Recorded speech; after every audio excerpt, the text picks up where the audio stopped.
Hi, I'm Tony Suarez from I Need to Know Radio, and this is also a first-time attempt. We're going to having shows from the connecting the Puerto Rican bar associations around the country, and an attempt to create a platform. Our next guest is going to be Patricia Cintron-Bastin, the president of the Puerto Rican Bar Association of Illinois. After that, we'll have several other presidents from around the country.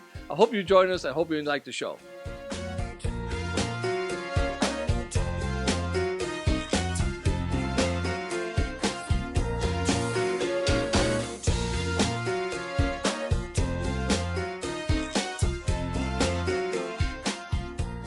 Saying thank you so much. With me is Patricia Cintron-Bastin, the current president of the Puerto Rican Bar Association of Illinois.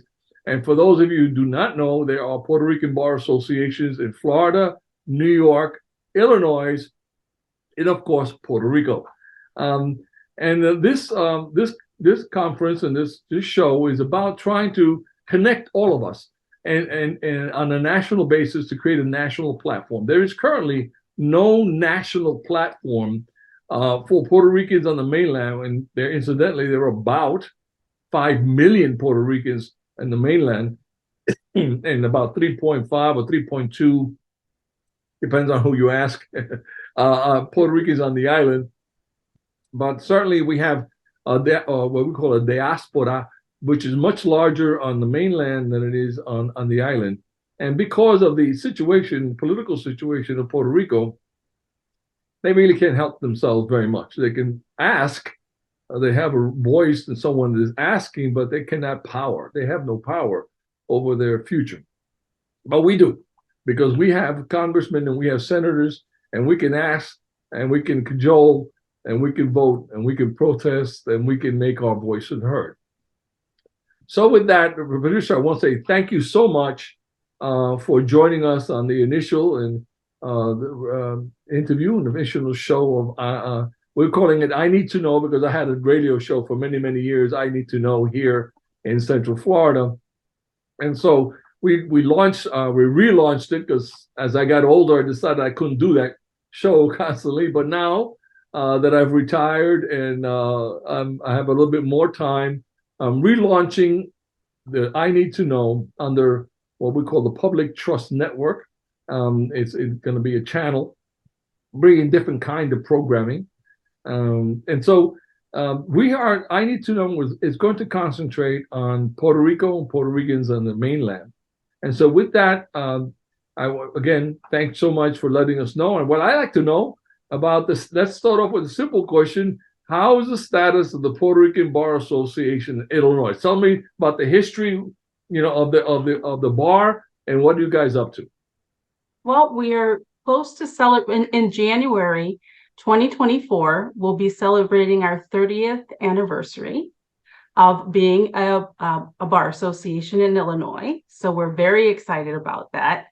We've been very outspoken in Chicago and in Illinois regarding Latino and Hispanic issues, specifically the judiciary, advocacy, as well as we also do community-related events. I think that's one of the great things about our organization is we're very grassroots.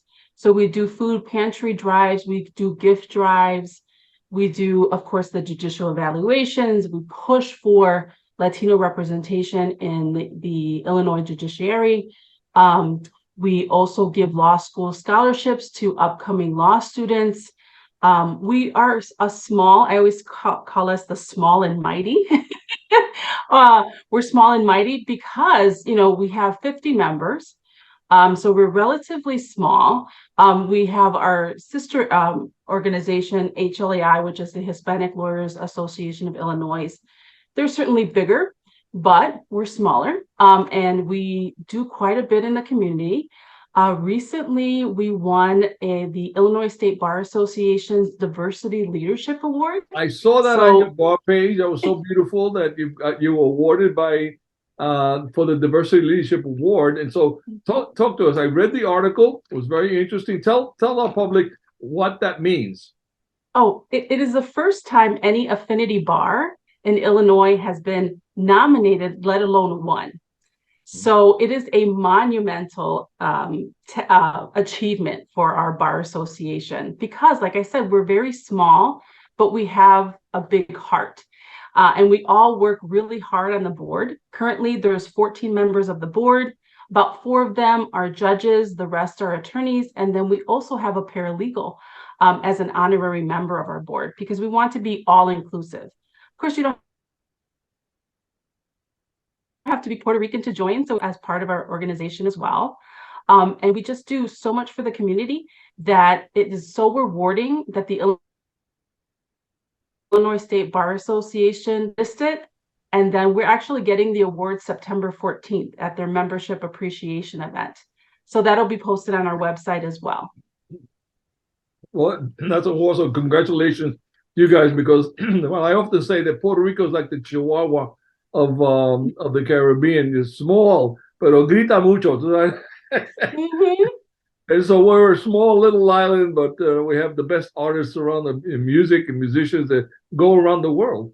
And so we have a big bark, even though we're a little island.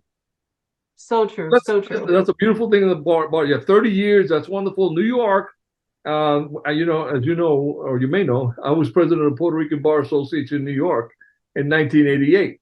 And then I became the president of Puerto Rican Bar in Florida in 1990 something. I forget. No. To tell you the truth, I think it was 2015, 2016. So I've had the opportunity to really work within our community and both communities. And it's really important what the bar does.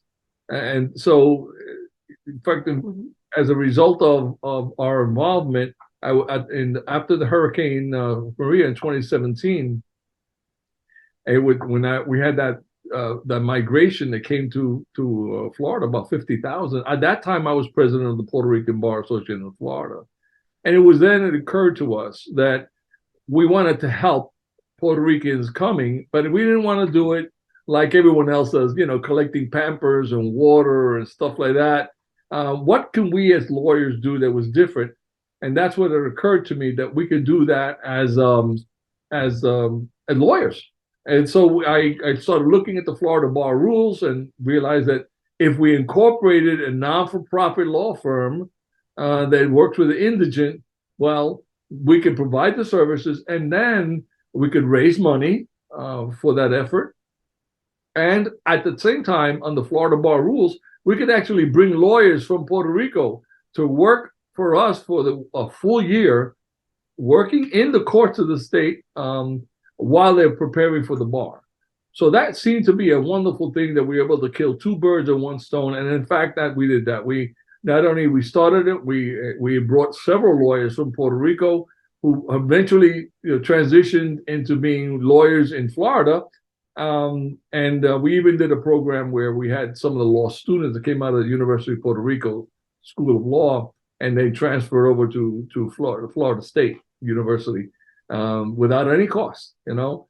So we were very active in the Florida bar, Puerto Rican bar here, and as a result, because you know, like we said earlier, we are influencers within our community, and so we can make a difference if the lawyer. You know, a lot of people talk bad about lawyers, and particularly today, everyone's getting indicted over there in Washington. Yeah. You know, so we're not exactly getting the best reputation, but there is no more noble job, no noble profession when done the right way. And what you're doing, sacrificing yourself, working for the poor, you're not getting a big salary, working there, but your heart is full and you're doing the right thing, and that makes a big difference in what we do. So let's talk about that. If I know, I looked at your website and I saw that you're doing Noches de Galeria, Noches de Gala, right? What is that about? Noche in San Juan. It's coming up August 11th. It's our summer fundraiser, where we try to raise as much money as we can to give some substantial scholarships at our gala that's held. We usually hold it on January 6th or 7th. So it's usually our Three Kings Gala. Noche de San Juan, right? So Noche de San Juan is our summer fundraiser. So we're excited about that. We're in the planning stages. Well, finalization stages. We're so small, we don't have a staff, right? So it's basically me and the board, buying the paper plates, buying the food, ordering everything, getting sponsors. If you like our website, I actually helped create the website myself with my nephew. I have some technological background. So I'm the one who updates the website. I'm the one who drafts the newsletters with my vice president. So if you like what's out there, We'll put your website on the title underneath here, so that perfect. people who get this from our Facebook will be able to reach out to you as well. Okay, that should help. So let's talk about now the history of the people of the Puerto Rican community in Puerto Rico. I know I've been out there to Humboldt Park. I went to Roberto Clemente High School, I think it is. Talk to me about the community itself. What's it like over there? It is a wonderful community. It's blossoming now. I think there's a resurgence in the community. I think what COVID taught us is we really need connection and community, right? And so when the pandemic hit, a lot of our people were significantly affected by the COVID crisis. And through the years, we've kind of like we've pushed for more services for our Latino population in Cook County. There's the National Puerto Rican Arts Museum. We have other organizations that focus on art and culture. So I see now like a resurgence in the Humboldt Park community that maybe initially, like for the past, maybe 10 years, it was kind of faltering for a little bit. But now we have a new generation of leaders that are coming in and saying, we need to provide for our community. Nobody's going to give us anything, right? We need to fight for it and ask for it. I always tell my children, like, if you don't ask for a raise or you don't ask to be acknowledged, nobody's going to give you anything. So that's one great thing about being Puerto Rican, is that we're instilled in that from very little, right? We're instilled to be outspoken. We're instilled to, be vocal. So, it's a great community, the culture, the food. We had our Puerto Rican parade in June. That was a great event. We have another event coming up in September. We have one of our partners is having a sangria festival in Humboldt Park. We have a bombera, her perform at our Noche in San Juan. So it's a resurgence in our community. So we're really excited about what's going on in Humboldt Park. It seems to be like, that's like the center around which most Puerto Ricans have been living traditionally. Is that correct? Traditionally, yes. But right now, there is an influx. Different, like the population is shifting a little bit because of the housing crisis, right? In Illinois, I'm sure there's a housing crisis in other states, of course, in Florida and New York, affordable housing. So with Chicago, the way things have been going is the rental market is kind of pushing some of our people, out of Humboldt Park with gentrification. So, but there are initiatives to provide more in terms of housing for our Latino population. Well, in New York, we were all initially the big wave was the 1950s. Although my grandfather left in 1921, left Aguadilla. Salió de Aguadilla in 1921, imagínate. Anyway, but most Puerto Ricans, that big wave was 1950s, and they were in Harlem. And then we started going to Brooklyn and the Bronx. And we populated the Bronx. So at one point, I guess probably about 75% was Puerto Rican. But that's not the case anymore. The Puerto Rican communities moved into New Jersey and Westchester and Connecticut, and they've spread out. In fact, there's a lot of talk that there's more Dominicans in the Bronx than there are Puerto Ricans now.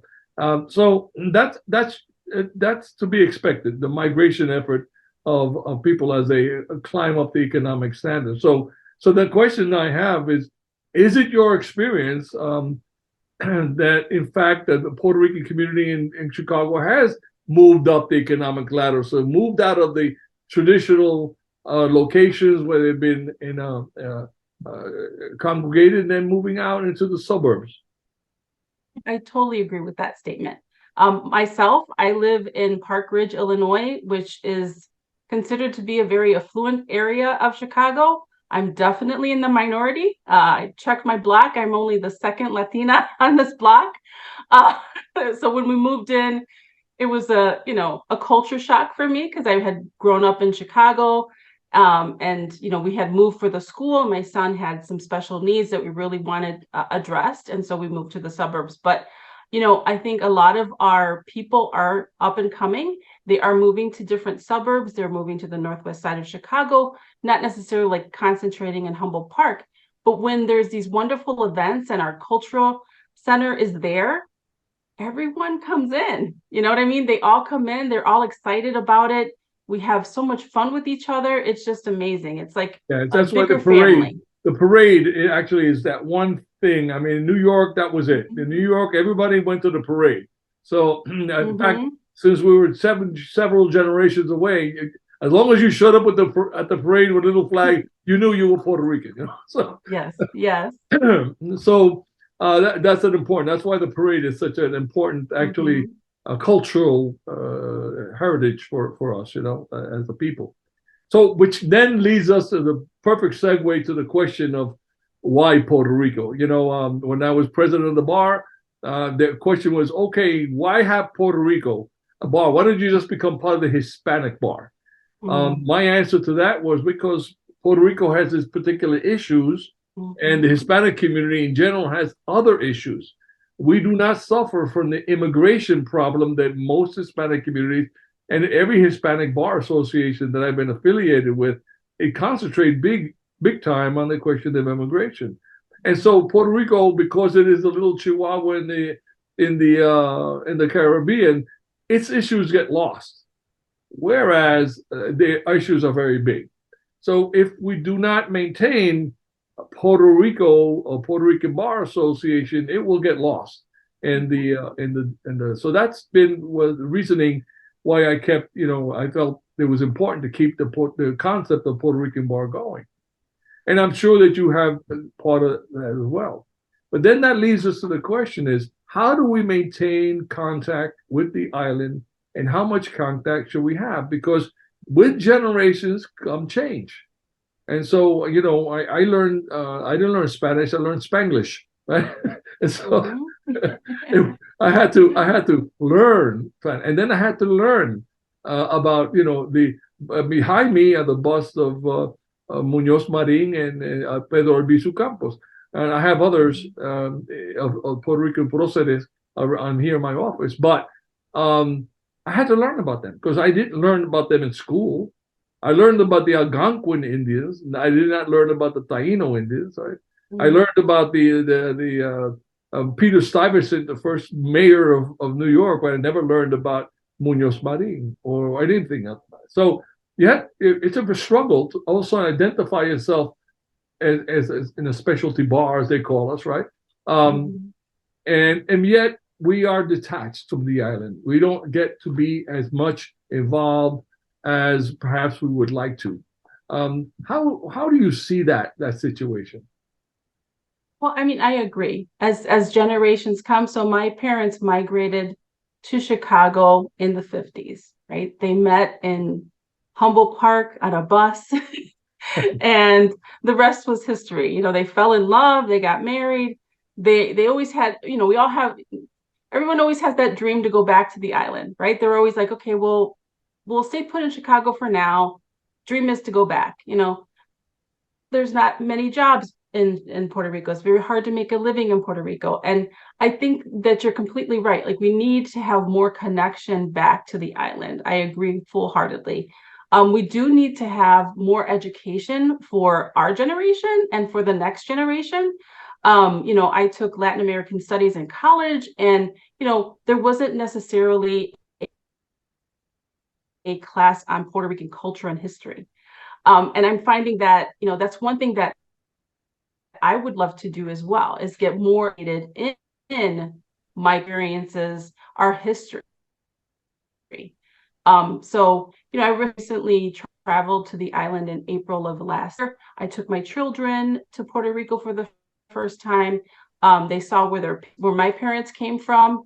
So it was an eye-opening experience for them, because no matter how many times I tell them, Logan Square, we were on food stamps, we had no money, all these nice things you have, Daddy worked really hard to get to where we are, because my husband, he grew up in Logan Square with me. He's American, but we had the same struggles, poverty, So being connected to the island and having is going to be so worthwhile and so rewarding for anyone who attends, honestly, whether they're Puerto Rican or not. Because about, in a national setting or in a national platform, Puerto Ricans. What I think what we can do is perhaps in the coming years, and I'm very hopeful that this platform continues beyond this year, and I know for next year, because I'm personally going to continue running it for next year. But I'm 70 years old. It's time to get out the bandwagon here. So somebody's got to pick up the ball. But part of this needs to be that connection to the island. And I think that's why with the island, the Puerto Rican Bar Association, El Colegio, will have an important role in bringing it, because we can take this convention eventually to Puerto Rico too. I'm doing it here because I'm here and I have my connections. And you can't do a better conventions than in Orlando. We got they'll do everything they can to make it easy to have conventions.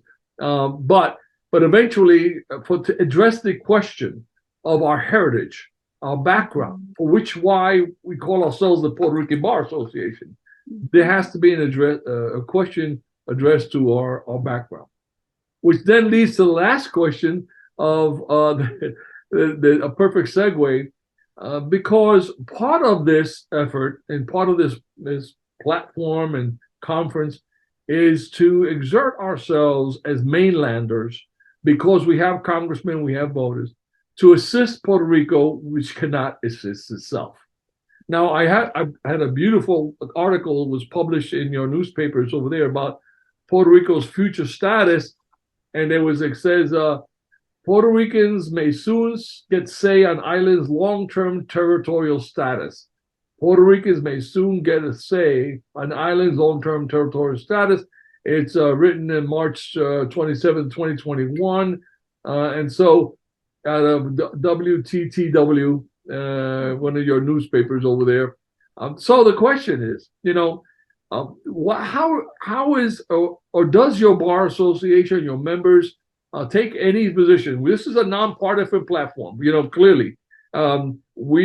But it is a political. I explained to you that off the air that while we are nonpartisan, we take no position one way or the other.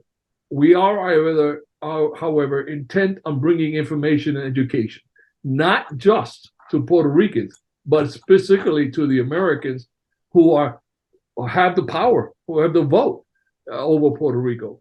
And so whether they get hurricane relief, or whether they get money for the schools, or whether they get money for the highways, or the hospitals, and of course, currently Puerto Rico is losing all its doctors. I mean, they're all coming here to Florida. And the reason for that is because the Medicaid reimbursement rate is so low in Puerto Rico. So how are we going to do this? So the question I have for you in that segue about learning about our history and our background, our cultural history, of which we're all very proud of. But then do we have a say? Do we have a right to have a say over the status of Puerto Rico? So that's the question.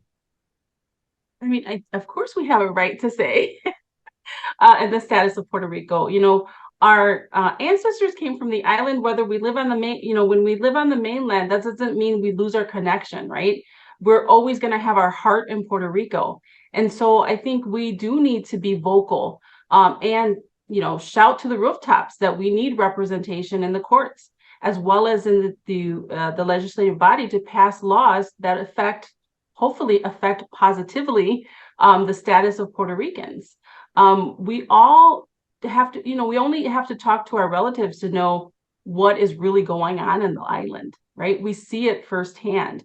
It's an experience that's so heart-wrenching, right? Whenever there's a crisis, or whenever people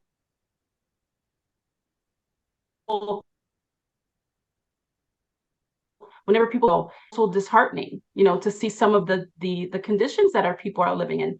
So, although, we're a nonpartisan organization and we can't, endorse anybody, we're a non-for-profit, we do have that dialogue with our congressman, and we are, certainly pushing to get more representation and to get Congress to understand the importance of Puerto Rico. Well, this really, Patricia, I want to say first, thank you. This is an initial show of hopefully several podcasts and hopefully several years, and then we'll come back to you. I know that you're coming down to Orlando for our convention, and I'm looking forward to that. And for those of you who don't know, you'll get information. Just look at the website below, and you'll be able to plug in to see what we're doing. We hope to be planning to have a signing ceremony between the bar associations and the legal services clinic, so that we have a memorandum of understanding between all our stateside and Puerto Rico Bar Association in conjunction to work together to help each other. Because I'm sure that during the hurricane, you have people fly directly from Puerto Rico to Chicago, and so all of a sudden they have multi-jurisdictional problems. They left their husband back there with a child, and the child is over here, and they took them without authority, and then they have their license suspended over there, and they have to get new license in Chicago. We had all sorts of problems, like multi-jurisdictional problems, and I'm sure that is something that we can work together on a national stage. So once again, thank you so much for joining us. I'm going to mention to all our watchers, all our viewers, that if you need to get a hold of us, please just go to the website underneath it. You'll see it, and you can contact. Thank you very much, Patricia. Oh, you're welcome. Thank you so much for having me, and I look forward to the conference at the end of September. God bless. Take care. Thanks.